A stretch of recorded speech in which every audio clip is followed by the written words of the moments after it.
Halo, kami dari kelompok 6 PDB 07 akan melakukan vlog kebangsaan. Sebelumnya perkenalkan, nama saya Ardian Demisono dari Fakultas Kedokteran Hewan. Nama saya Sri Hamzah dari Fakultas Kedokteran. Nama saya Ayana Darani dari Fakultas Kesehatan Masyarakat. Nama saya Naura Ali Ahmad dari Fakultas Ekonomi dan Bisnis. Nama saya Anya Nabila dari Fakultas Ilmu Sosial dan Ilmu Politik. Nama saya Aurelia Khairunisa dari Fakultas Sains dan Teknologi. Nama saya Naifa Zaira dari Fakultas Farmasi.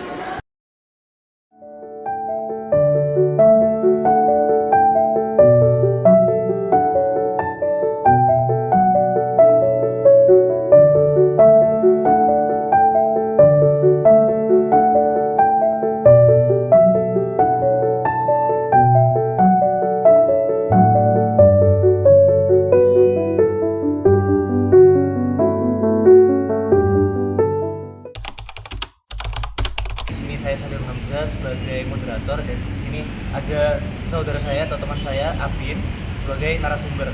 Saya sekarang ingin mewawancari Apin terkait tema kebahasaan, eksplorasi kebahasaan pada mahasiswa baru Universitas Airlangga.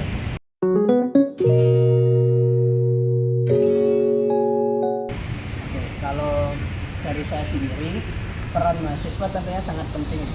Balik kita sebagai anak muda, di mana generasi penerus bangsa, agen perubahan, tentunya itu harus mempraktekkan, membiasakan penggunaan bahasa Indonesia. Nah, itu karena apa? Nantinya kita itu bakalan jadi figur dari masyarakat, masyarakat luas, bagaimana cara kita berbahasa, bagaimana cara kita menggunakan tata bahasa Indonesia yang benar. Bukan hanya di lingkungan kampus, tapi juga di lingkungan masyarakat kita harus menggunakan bahasa yang tepat.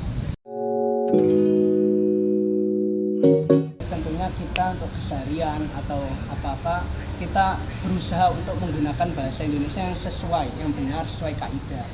Jadi jika kita udah kayak menerapkan penggunaan bahasa Indonesia yang benar, itu secara langsung kita tidak hanya kayak menjaga bahasa itu sendiri, tapi juga menjaga nilai-nilai kebangsaan dan persatuan bangsa Indonesia. Soalnya kan bahasa Indonesia ini bahasa persatuan, yang awalnya kayak dari suku, beda-beda suku, daerah, kita disatukan terus bisa berkomunikasi dengan bahasa yang satu, yaitu bahasa Indonesia.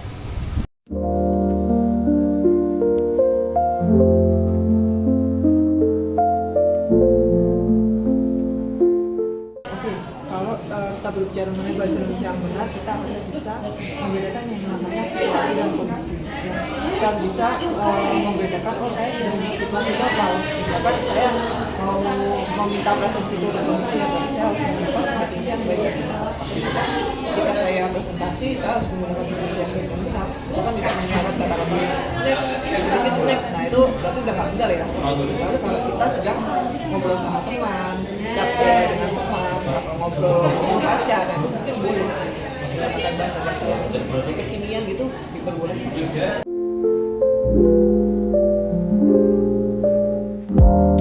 Bahasa itu kan ada dua, bahasa hidup dan bahasa mati. Kalau bahasa hidup berarti bahasa itu masih digunakan, ya kan. Kalau bahasa mati berarti bahasanya sudah tidak digunakan lagi.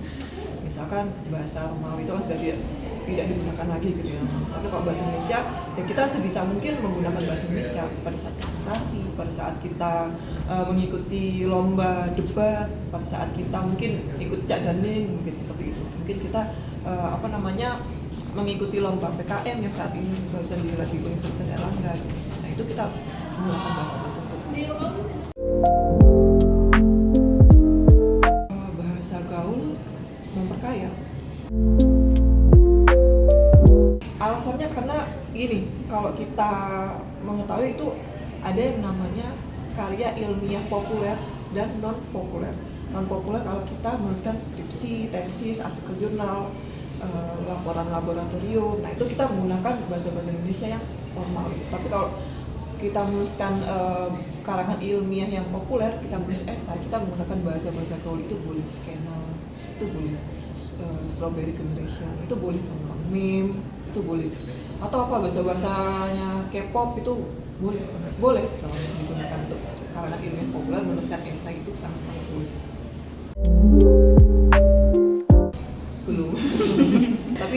diingatkan dengan baik kan masih bayar peralihan dari SMA nggak masalah.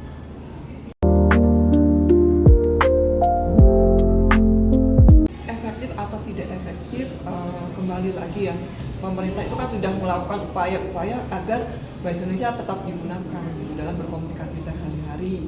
Misal Universitas Airlangga sedang mengadakan konferensi internasional di mana tentu pemakalannya tidak hanya dari orang Indonesia, pasti ada mahasiswa dari Singapura, mahasiswa dari Turki, mahasiswa dari Timor Leste, dari Malaysia, ada dari Thailand yang menggunakan bukan bahasa Inggris gitu ya, tapi bahasanya mereka sendiri. Pada saat mereka menyajikan makalah mereka gitu ya, mereka kan harus butuh translator untuk menggunakan bahasa Indonesia. Mau tidak mau mereka harus menggunakan bahasa Indonesia. Nah itu berarti salah satu upaya pemerintah agar bahasa Indonesia tetap digunakan. Lalu di tingkat SD, SMP, SMA itu kan bahasa Indonesia kan ya tiap tahun ada ya. Ada ujian nasional juga, alhamdulillah hari ini tahun ini ada ya UNAS ya, supaya nggak gabut ya, ya kan harus ada UNAS ya, wajib gitu ya, supaya kita lebih giat belajar lagi, nggak yang malas-malasan ya.